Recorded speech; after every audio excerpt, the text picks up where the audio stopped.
Después de las nuevas noticias que ha salido del caso de Diego Fernández Lima, ha hablado nuevamente el abogado Hugo Wortmann Joffre, que hacía tiempo que no lo escuchábamos, que representa al hermano menor de la víctima en todo este caso por esta resolución que ha habido en contra de Christian Graf, de este adolescente desaparecido en el 84 cuando tenía 16 y que se encuentra 41 años después los restos de este chico del cual llevamos hablando en este tiempo, y Christian Graf era el principal sospechoso y contra el cual apuntaron todos los fiscales de presunto encubrimiento e incluso un posible coautor del crimen en contra de su compañero de escuela.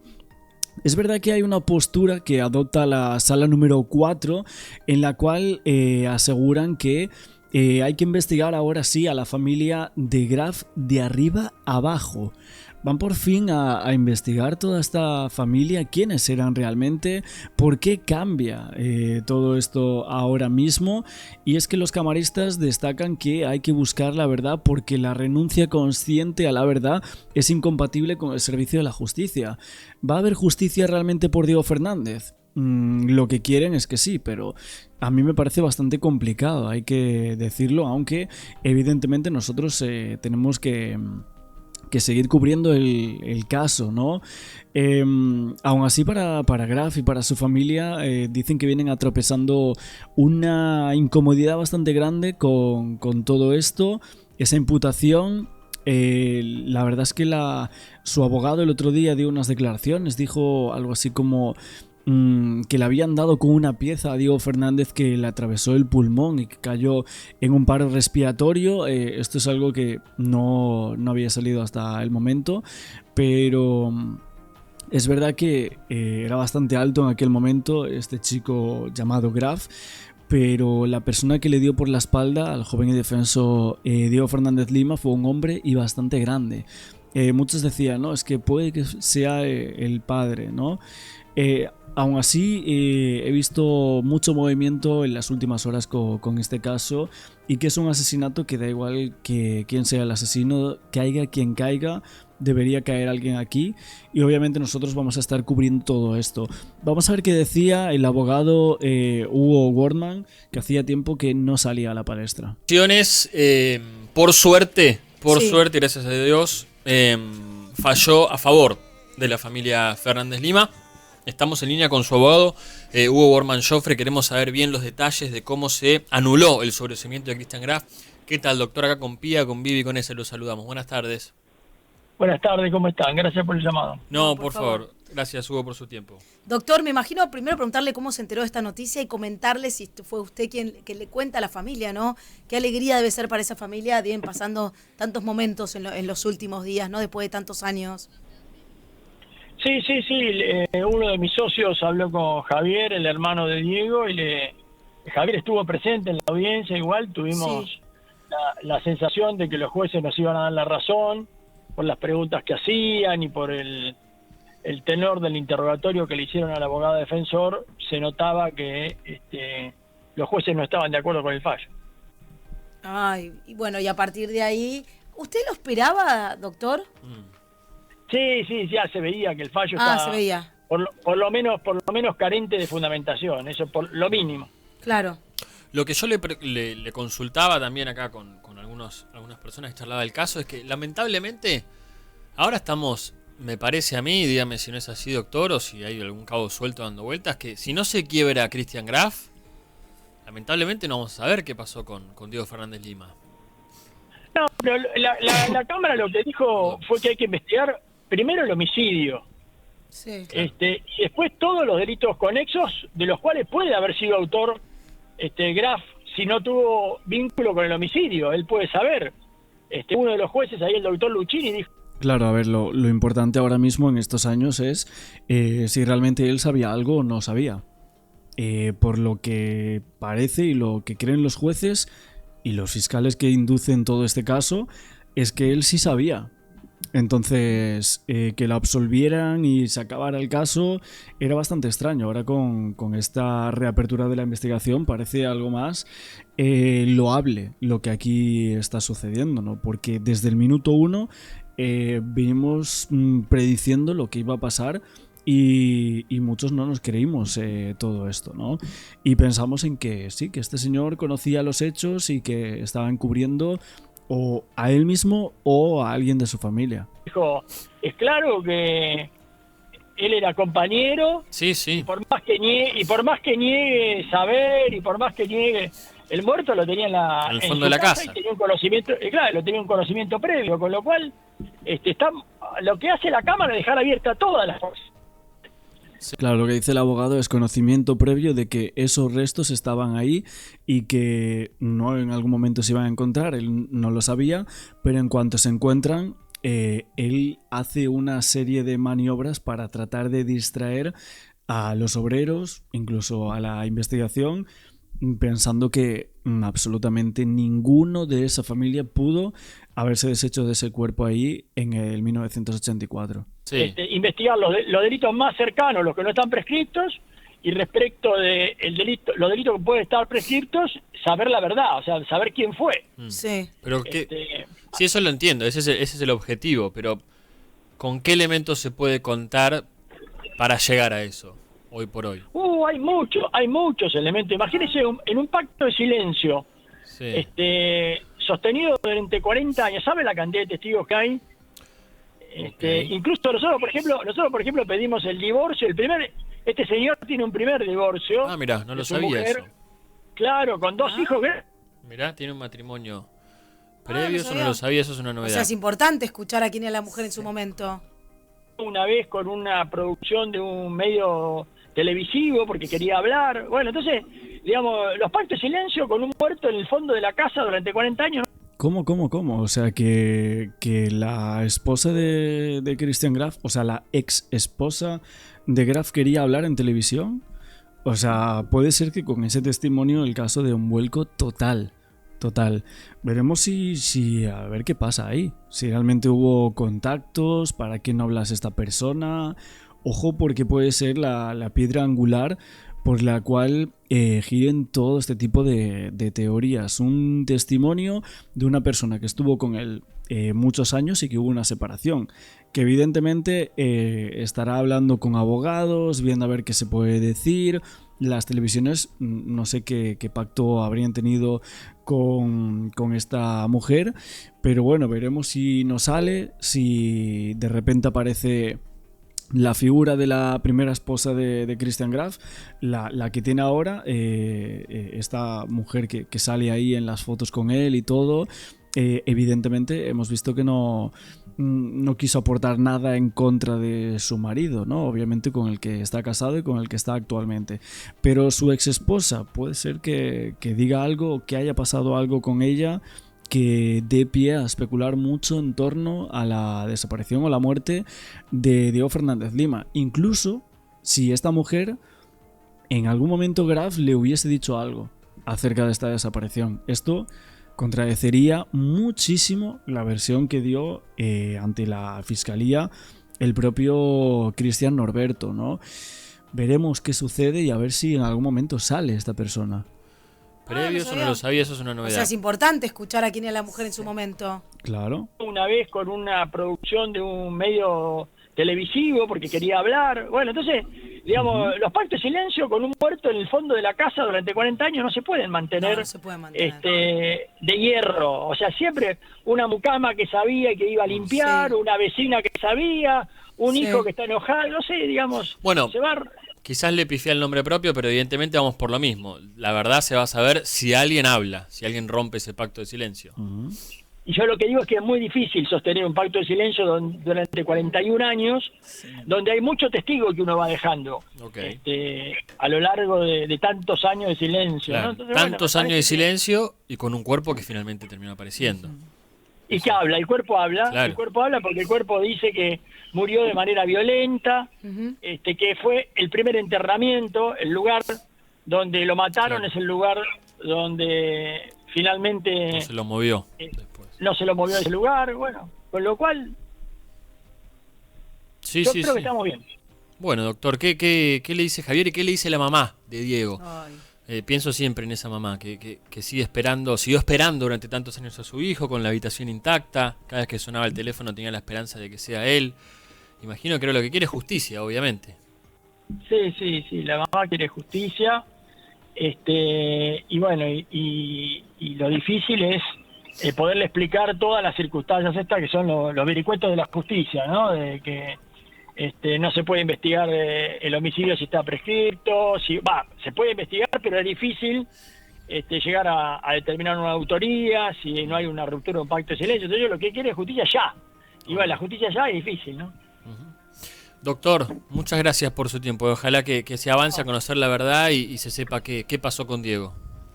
Bueno, gracias a ustedes. Un abrazo.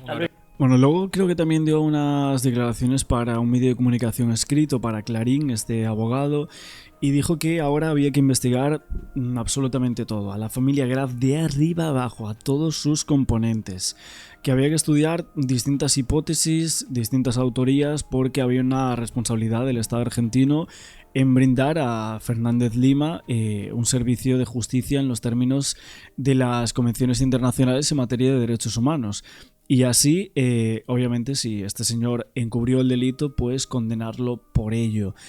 Veremos qué sucede también con esta persona, porque decía que Christian Graf estaba llevando a cabo, o que llevó a cabo en su momento, un encubrimiento agravado de un crimen brutal.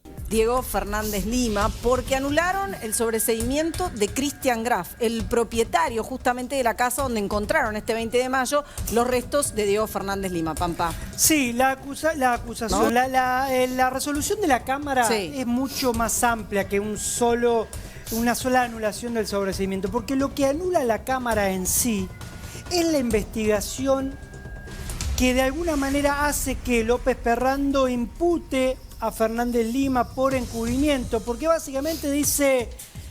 No, Fernández Lima no, a Christian Graf. Está imputando el fiscal de encubrimiento de un delito que no se investigó.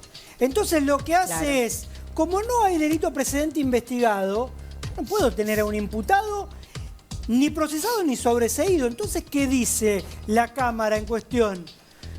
Al fiscal, y veremos si será el mismo o cambiará de fiscalía, investiguen qué pasó desde cero, quién mató a Diego Fernández Lima, y de ahí en adelante ver si se le puede imputar alguna figura legal a Christian Graf. O sea, empezar a investigar desde julio de 1984, el día que desapareció Diego Fernández. Que todo el mundo dijo que era prácticamente imposible. Exactamente. Ahora la pregunta es, si vos investigás quién lo mató, ¿vas a llegar a la verdad? Sí, la verdad sí, pero ¿vas a tener condenados? Un juicio por la verdad, como el famoso juicio por la verdad.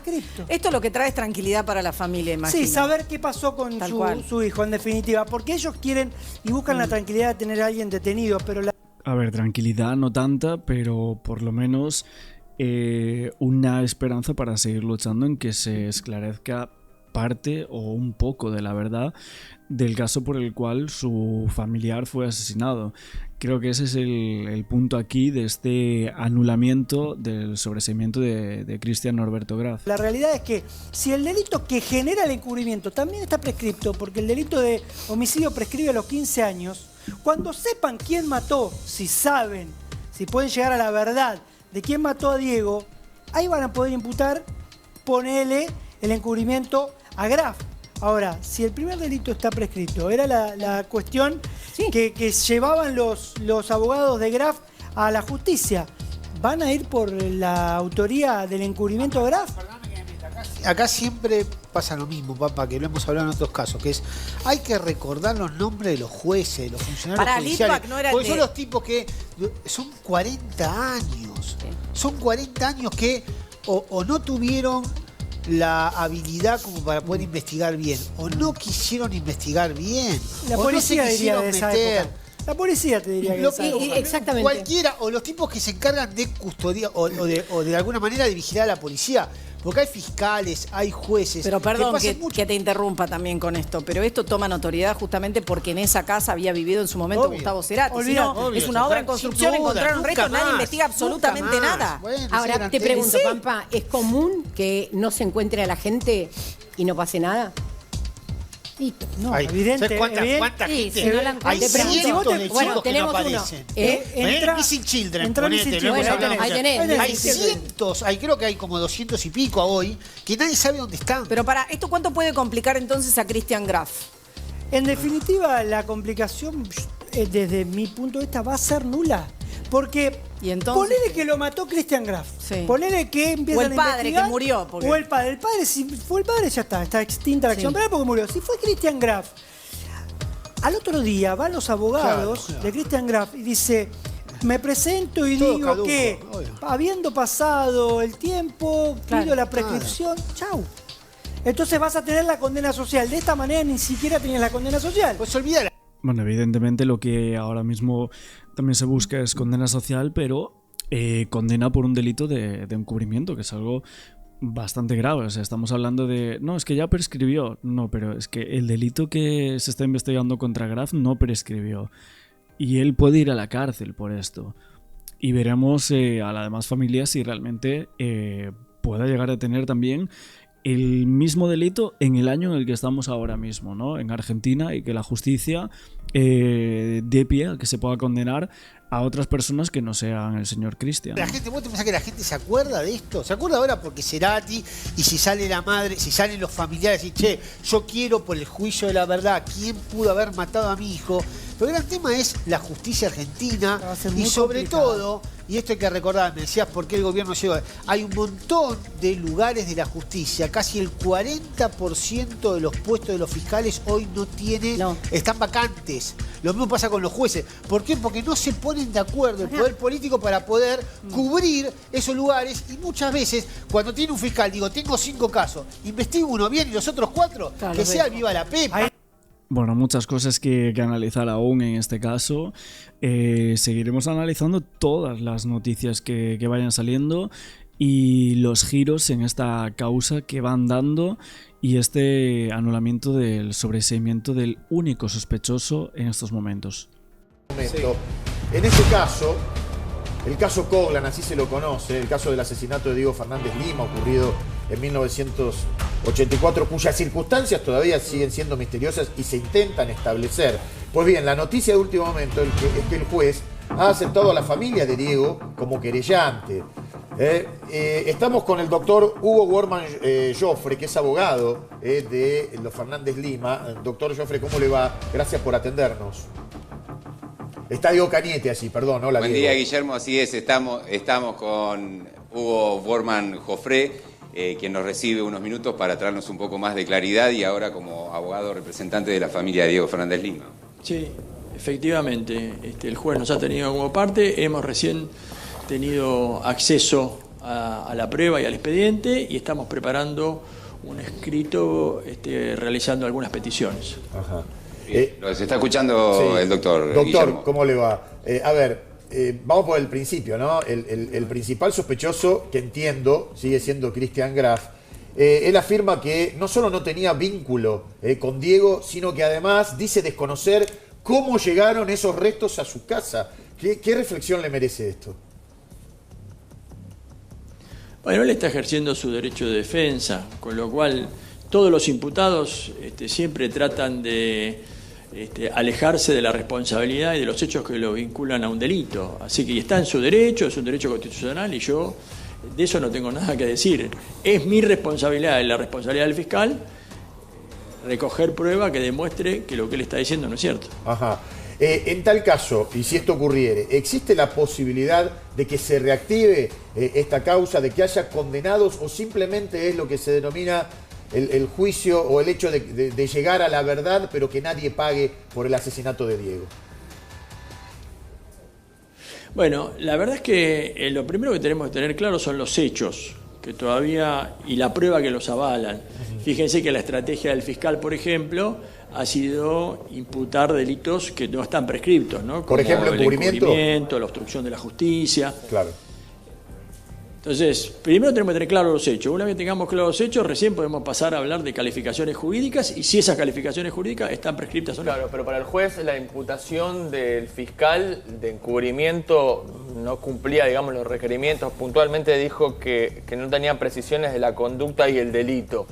¿Va a haber una nueva presentación por parte del fiscal en cuanto al sostenimiento de esta figura de encubrimiento? Lo normal es que el fiscal acate el lineamiento que le dicta el juez, que es el director de la instrucción, de alguna manera, por más que el fiscal en este caso la tiene delegada, pero el fiscal tiene la obligación de hacer lugar a la petición del juez y precisar la fecha en que comenzó el encubrimiento, la fecha en que cesó el encubrimiento. ¿Y están dadas esas particularidades? El delito que se le está imputando con descripción de la calificación legal, o sea, eso el fiscal lo va a tener que hacer.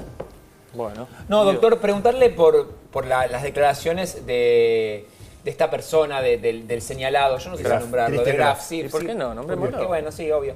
Bueno, de Graf, preguntarle por lo que dijo. ¿No le pareció extraño su relato? Sobre todo después que en el lugar donde encontraron los restos del cuerpo, ponga flores, haga como una especie de jardín. ¿No fue extraño esa maniobra y esa entrevista que no tenía mucha explicación a lo que había sucedido? Bueno, va en la misma línea de lo que les dije antes en relación a que él se está defendiendo, tratando de alejarse de un hecho gravísimo que se le imputa. Entonces está ejerciendo su derecho constitucional de defenderse. Claro.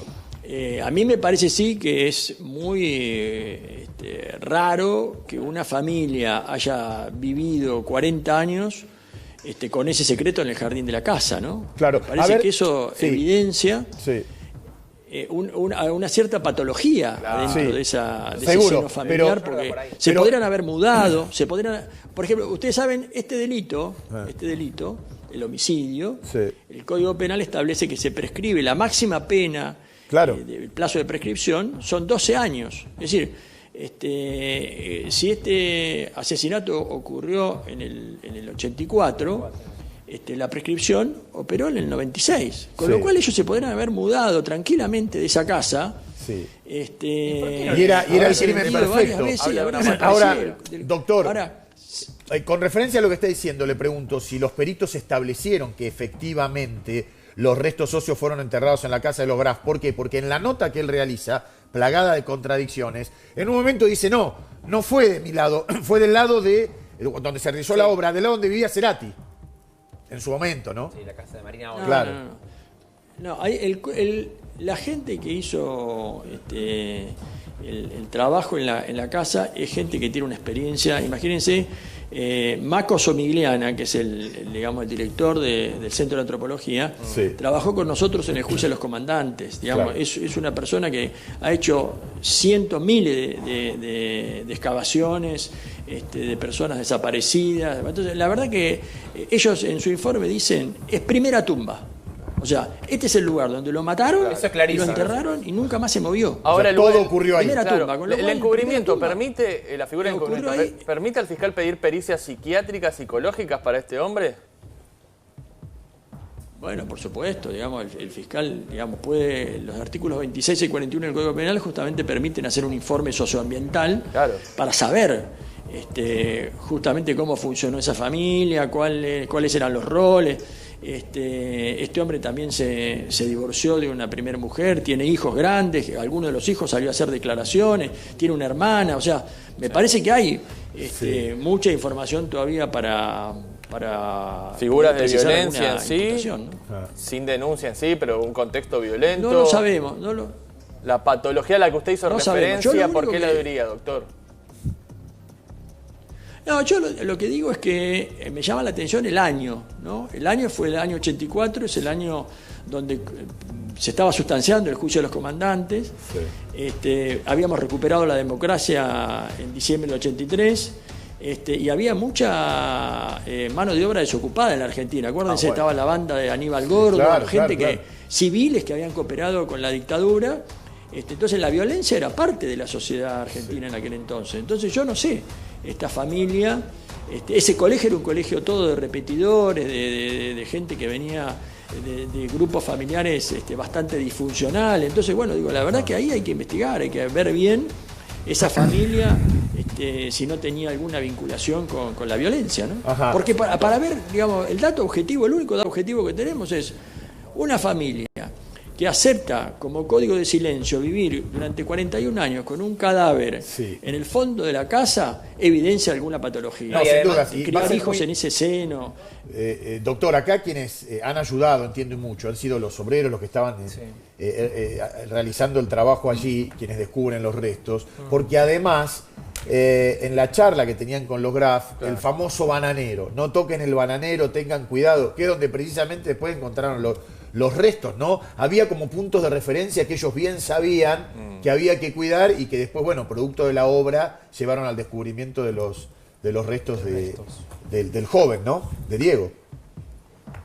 Por eso es que el fiscal opta por esa imputación. O sea, dice, ahí puede haber un delito vinculado justamente a la obstrucción de la justicia, desviar la prueba que estaba buscando la justicia, y entonces por eso construye la imputación, y el juez le dice, bueno, precíseme en qué fecha fue, dónde comenzó y dónde terminó ese encubrimiento,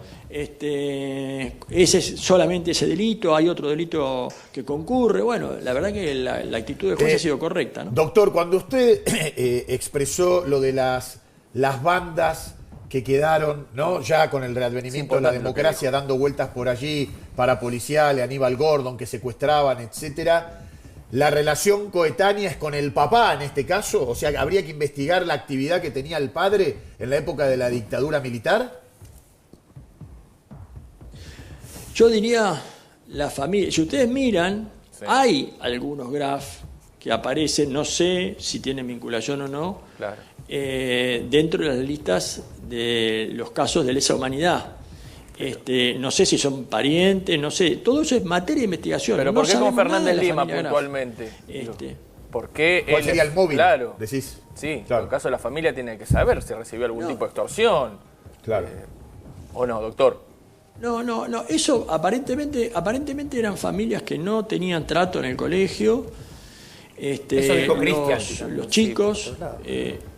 Sí, los chicos... Igual, perdón, para que esto es importante. Es extraño eso. ¿Usted cree que es verdad eso? Sí. Que puede ser verdad. ¿Qué cosa? Que Graf y Diego Fernández Lima no tuvieran relación yendo al mismo colegio y se encuentran los restos allí. No tenían relación de amistad, lo cual no significa que no eran compañeros de sí, que por alguna circunstancia pudo haber ido a la casa. Incluso Diego... Pero doctor, escúcheme. En una casa tenían una afición común a las motos, digamos, pero siguiendo esta línea. Diego, por lo que me cuenta la familia, era un chico deportista, muy deportista, pasaba todo el día en el club excursionista, no le gustaba mucho estudiar y era bastante líder.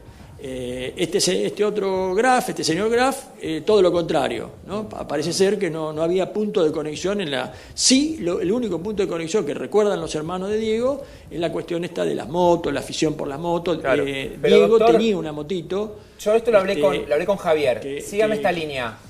Sí, a ver, ayúdenme todos con esta línea. Te ayudamos. Porque es importante esto, lo que usted está diciendo. Imagínense, estamos todos acá, todo el equipo de trabajo, y desaparece una persona.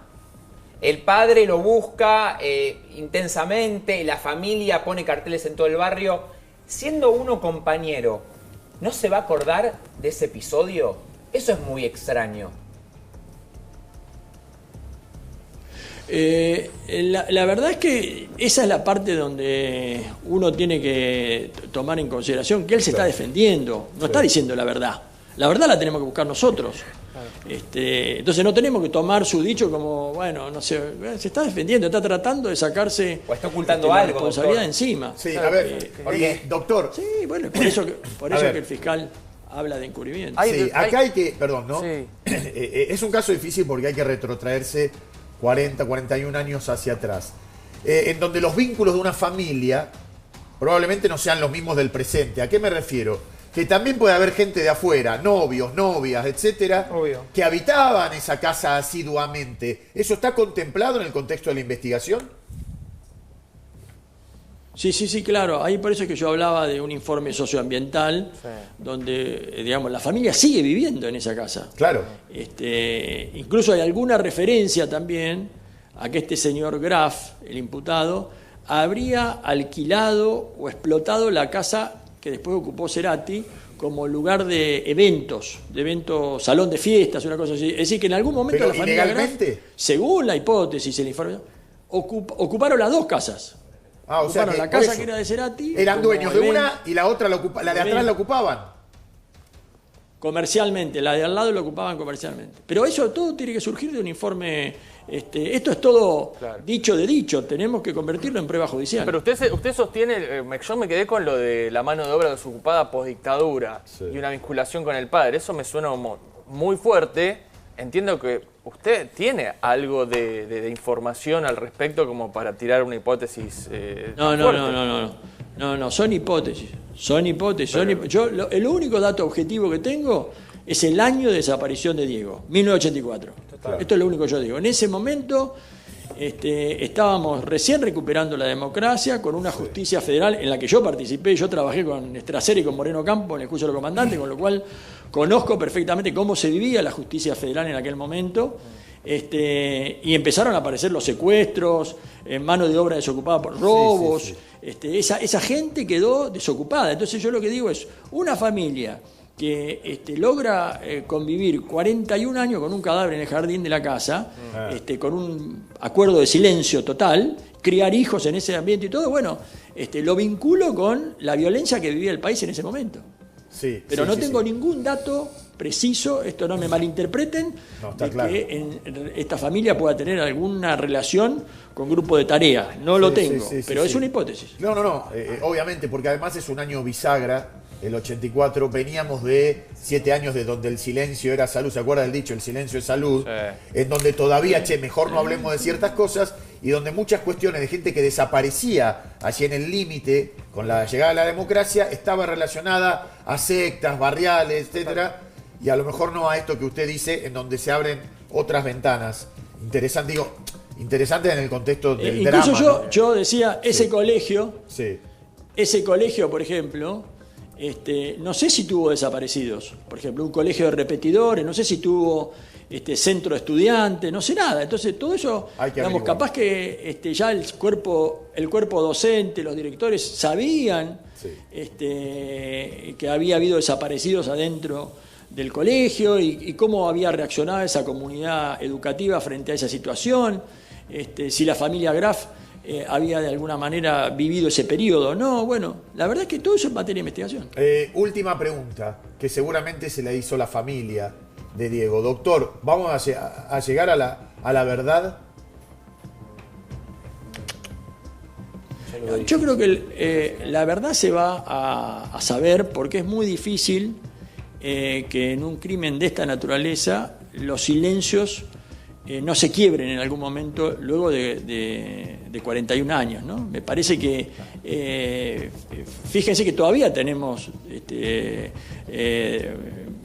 cientos de personas desaparecidas en la Argentina y no sabemos dónde están. Pero yo confío que el trabajo que hacen las madres y todo, digamos, se sigue, todo el tiempo se están apareciendo nietos de la dictadura, aparecen huellas. Entonces digo, me parece que esto se va a saber. ¿Cuándo? No lo sé, pero que se va a saber, se va a saber. Yo le soy sincero, con el mismo criterio pensaba al revés, que si mantuvieron 41 años de silencio, pueden mantener muchos años más. Pero ojalá alguien se quiebre, que probablemente no sea del núcleo familiar y que pueda tener algún tipo de información. No parece eso, ¿no? Por el momento no parece. Con la figura fría. Pero ese silencio, yo ahí disiento con usted en el sentido de que 41 años sin la opinión pública encima. Ahora con la opinión pública encima y brotando testigos por todos lados, información por todos lados, va a ser difícil que puedan mantener ese pacto de silencio. Ojalá tenga razón usted, doctor.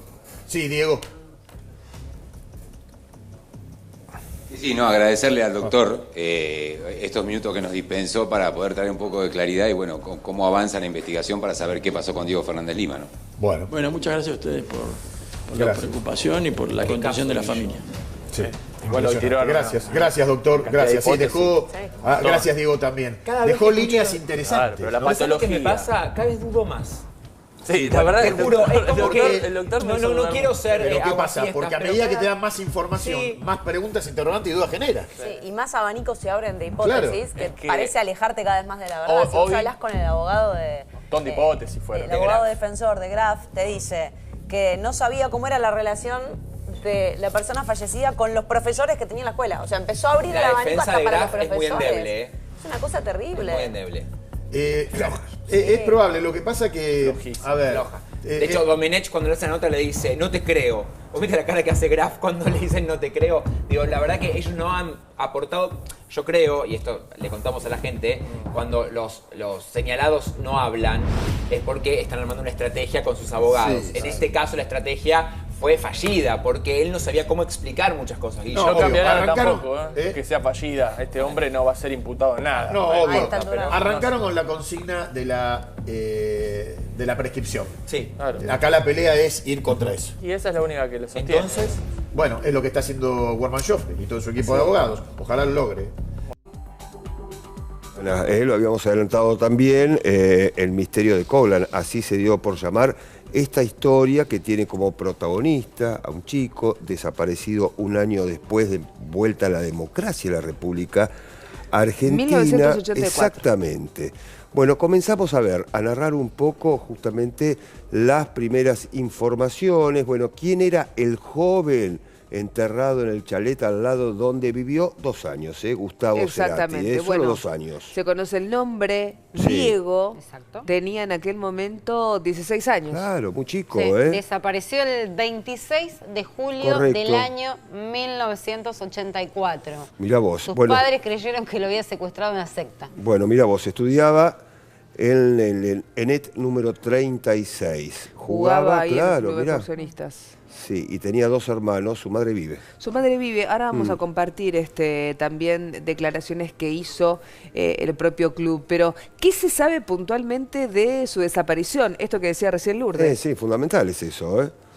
Bueno, a ver, 26 de julio de 1984 fue a la casa de un amigo. Claro, Se le pidió, desconoce plata, la le pidió identidad. plata a la madre para tomar el colectivo, Sí. para ir a la casa de un amigo. Supuestamente lo último que se sabe es que se lo vio entre los barrios de Belgrano y Villa Urquiza. Ahí es lo que dice. Mira, Naoni Monroe, Claro. Belgrano, la última vez que se lo ve. Exactamente, fue esa misma noche. Y ese mismo día y los luego, padres van a la En comisaría. realidad van al otro día. Al otro día. Cuando ven que el chico no llega a la casa, se desesperan y van a la comisaría 39 para hacer la denuncia, no se las toman. Le dicen, no, seguramente se fue con alguna chica, ya va a volver a su casa. Si quiere firme un papel donde dice que se fue de su casa. Y los padres dijeron, nosotros no claro. vamos a firmar eso porque no se fue de casa. Nosotros estamos denunciando que desapareció. Exacto. Bueno, lo buscaron constantemente durante mucho tiempo. Como les decía, los padres estaban convencidos de que lo había secuestrado una secta. De hecho, creo que salió en un diario, en una revista 2 años más tarde, en un apartadito chiquito. Lo cuenta la propia Virginia Messi, que investigó ese caso en su momento.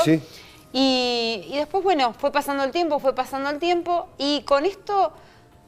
¿Por qué llegamos al cuerpo que fue lamentablemente violentado de Diego?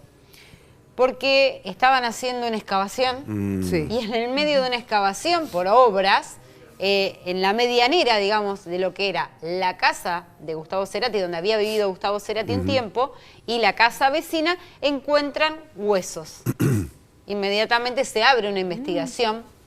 Cuando abren una investigación, no solamente encuentran restos óseos, sino encuentran, ustedes se acordarán de ese famoso Casio. Sí, claro, con calculadora. calculadora. Sí, muy de esa época. Totalmente. Muy de los 80. ¿Quién no tuvo o quién no quiso tener ese reloj? Claro.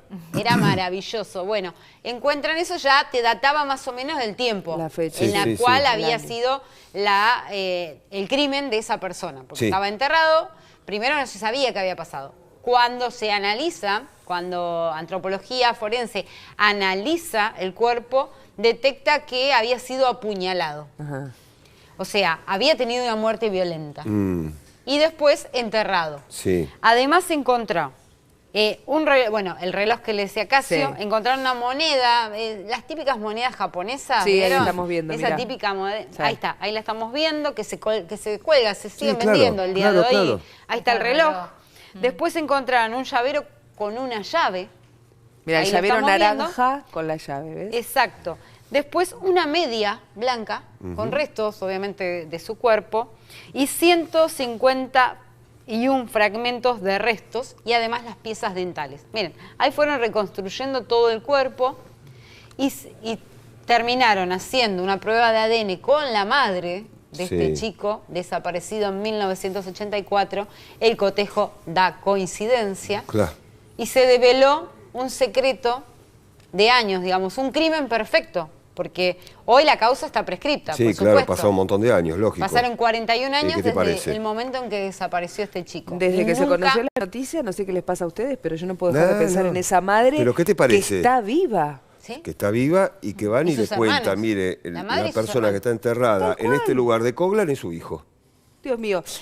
Walter Gorbach es experto en criminología, está en comunicación con nosotros y le agradecemos muchísimo su tiempo. Walter, la verdad es que es un hallazgo escabroso, pero también impactante, ¿no? 41 años después. Buenas noches. Sí, totalmente. Esto es un hallazgo que en realidad la investigación comienza por una cuestión fortuita, es decir, por tareas de excavación que justamente se estaban realizando en este predio para justamente hacer un movimiento de tierras, hacer cimientos y demás para una construcción nueva, digamos una edificación, y de ahí aparecen justamente estos restos que también esto hay que decirlo porque en realidad están en un límite relativamente virtual, es decir, en una medianera, pero recordemos que en esa época, en la década del 80, estas dos viviendas estaban separadas únicamente por una libustrina, es decir, un límite físico relativamente impreciso. A raíz de estas tareas justamente de excavación, de movimientos de tierra, justamente hay un desmoronamiento, aparecen estos restos óseos. Acá también hay que destacar muchísimo la labor de los operarios, es decir, de la gente que hizo esa primer denuncia, porque fíjense, si esto tranquilamente podía haber sido cubierto por material o continuado las tareas, digamos, propias de la construcción, y esto hoy no hubiera salido a la luz. Bueno, a raíz de esto se hace justamente una labor analítica en el lugar, en el escenario.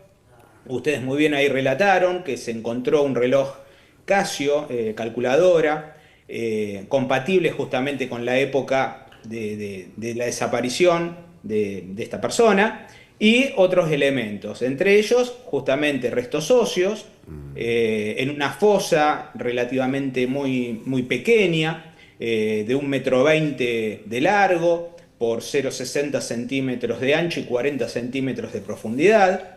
En esta fosa se hace justamente la recolección de estos restos óseos, son peritados. En uno de los primeros informes surge que diferentes partes óseas, fundamentalmente a nivel de las costillas y también en el fémur, había improntas de una lesión cortante, es decir, de un elemento de filo. Y aquí la investigación que lleva adelante la Fiscalía Nacional en lo Criminal y Correccional número 61 del doctor Martín López Perrando, ya advierte una posibilidad de una muerte violenta. Esta muerte violenta, hasta ese momento, estamos hablando del momento del hallazgo de los restos óseos, que esto fue el 20 de mayo, hasta ese momento no tenían nombre y apellido, es decir, había unos restos óseos. Sí, se suponía una muerte en principio violenta y nada más. Las tareas de la investigación hicieron hacer primeramente una recopilación de las desapariciones en ese relativo tiempo, 1980-1990, es decir, las denuncias que había justamente por paraderos y demás. Recordemos que en esa época el sistema informatizado prácticamente era inexistente para el Poder Judicial, lo cual hacer entrecruzamientos de causas no era tan viable. Habría que buscar justamente en los archivos en papel, muchos de ellos ya destruidos por el paso del tiempo, por inclemencias diversas, incluso por cuestiones de prescripción también. Acá también es un detalle muy importante, ustedes como medios de comunicación y otros, en la difusión de este tipo de noticias, porque bueno, muchas veces se cuestiona, digamos, a veces a los medios de comunicación cuando generan, digamos, contenidos, si se quiere, sobre presuntos crímenes, pero en este caso en particular esto ayudó a que un familiar de un desaparecido le dé aviso justamente en este caso, al hermano y a la madre del chico que hoy ya tiene este nombre y apellido, ¿sí? Para que comparezcan justamente ante la fiscalía y se pueda realizar una tarea de labor de comparación genética. ¿Y cómo es esa tarea, doctor? ¿Cómo lograron identificar? Una prueba de ADN, ¿no? Exactamente, prueba de ADN que se hizo con la madre acá del fallecido, que repito, tiene nombre y apellido, es Diego Fernández, un adolescente de 16 años. Y esa prueba justamente de cotejo genético dio positivo y de esa forma, nada, ahí se hilvanó la causa de justamente la desaparición de este chico en 1984, que sucedió en el mes de julio. De hecho, en la época hubo algunas publicaciones muy vagas, me refiero, o precarias, desde el periodismo gráfico. Recordemos, en esa época incluso hasta canales de aire prácticamente eran 4 canales, entonces no había una difusión tan pormenorizada de la noticia como la hay hoy. Y bueno, a raíz de esto, surgió esta noticia, una noticia que por un lado es trágica para la familia, me refiero ese revivir de una circunstancia que ha pasado ya hace más de 40 años. Bueno, pero es muy a la vez cierra, ¿no? Claro. Que no tener un cierre. Pero claro, que por supuesto, tal cual. Total. Digo, el una madre, Walter, hace 41 años se viene haciendo la misma pregunta: ¿dónde está mi hijo? ¿Qué fue de mi hijo? ¿Qué sucedió con mi hijo? Lamentablemente tiene la peor respuesta, pero por lo menos la tiene. Y va a dormir un poquito en paz. Gracias, Walter. Yo creo que sí. Gracias por el tiempo y por toda la explicación. ¡Qué bárbaro! Impresionante, es una historia increíble. Pero te lo dice cualquier especialista, ¿no? El duelo hay que hacerlo. ¿Y cómo lo haces? Bueno, con la verdad. Pero por supuesto. Era un chico de 16 años que jugaba en excursionista en la 6ª división, le decían el Gallego. Mirá. Y justamente el club del Bajo Belgrano, histórico del ascenso, ha manifestado a sus familiares sus condolencias. El Club Atlético Excursionista expresa su estupor y tristeza por las noticias acerca de Diego Fernández Lima, quien fuera futbolista de nuestra institución al momento de su desaparición. Enviamos nuestras condolencias y un fuerte abrazo a toda su familia y deseamos que su alma finalmente pueda descansar en paz. Allí abajo está la foto de Diego Fernández y hay unas palabras de un dirigente de la época, Daniel Viviani, que decía en ese momento que estaban mal porque no lo encontraban y que habían viajado a Montevideo en su momento con excursionistas, que recuerda cada abrazo justamente antes de los partidos en el vestuario. Y un detalle muy importante, cuando esa 6ª división, ya sin Diego, pasó a la 5ª, salieron campeones en las finales del ascenso, en su categoría, y se lo dedicaron con una canción típica que la pone justamente el dirigente de esa época. Decía, se siente, el gaita está presente. El gaita por el gallego, Diego Fernández. Bueno, más noticias del mundo, a ver.